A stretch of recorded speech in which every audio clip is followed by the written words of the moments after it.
the President of the Tibetan community is asking for the media to please do the due diligence and not just carried away by some 30-second clip that is just going around the social network, but rather look at the real picture of the 17 minutes of the very incident and then make a conclusion and report it accordingly. And so therefore, not paying the due diligence, and this has resulted, and unfortunately it has managed to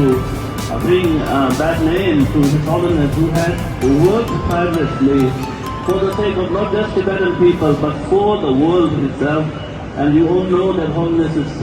recognized for his tireless work. So that's one thing, is asking the media people to please be responsible and reflect the